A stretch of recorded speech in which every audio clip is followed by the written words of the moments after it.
Muita gente ouve a palavra infalível e imediatamente reage dizendo que isso significa que o Papa nunca erra, que a Igreja nunca falha ou que seus membros são impecáveis. Mas isso é um equívoco. Antes de criticar a doutrina da infalibilidade, é preciso entendê-la corretamente.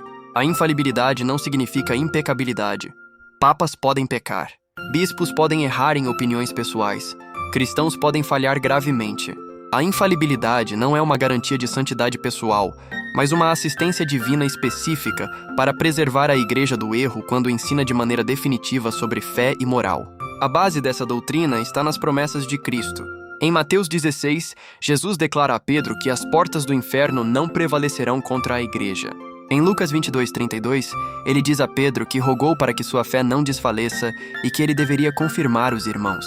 Em João 16:13, Cristo promete que o Espírito Santo guiaria os apóstolos a toda a verdade. Se a Igreja pudesse ensinar oficialmente erro em matéria de fé e moral, então essas promessas perderiam consistência. Como o Espírito Santo poderia guiar a Igreja à verdade e, ao mesmo tempo, permitir que ela conduzisse os fiéis ao erro doutrinário? A infalibilidade é, portanto, uma consequência lógica da missão da Igreja. Cristo confiou à Igreja o depósito da fé.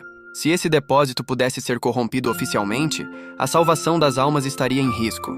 Historicamente, essa consciência aparece cedo.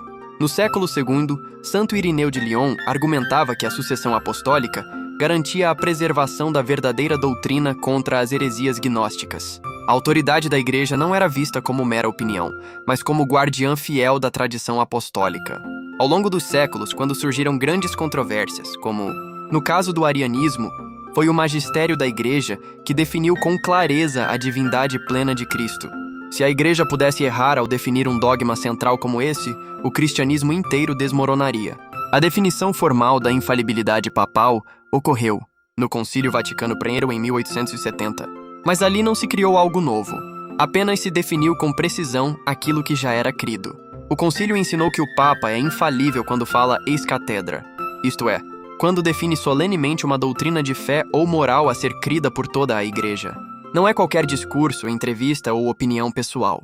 Além disso, a infalibilidade não é apenas papal. Existe também a infalibilidade do magistério ordinário e universal, quando os bispos, em comunhão com o Papa, ensinam unanimemente uma doutrina como definitiva. É importante notar que a infalibilidade é negativa, não positiva. Isso significa que ela impede o erro definitivo, mas não garante explicações perfeitas ou linguagem técnica impecável. A assistência do Espírito Santo protege a substância da verdade. Sem infalibilidade, cada geração poderia reinterpretar o cristianismo conforme o espírito do tempo. A fé se tornaria fluida, moldável, subjetiva, mas a revelação é objetiva. Ela foi confiada à Igreja para ser transmitida intacta. Alguém pode perguntar, isso não limita a liberdade? Pelo contrário, a verdade é que liberta.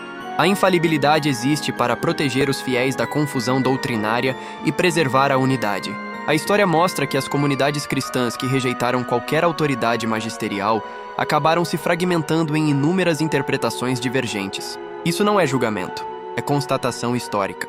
No fim, a infalibilidade não é exaltação humana, é garantia divina. Não é poder do Papa, é promessa de Cristo.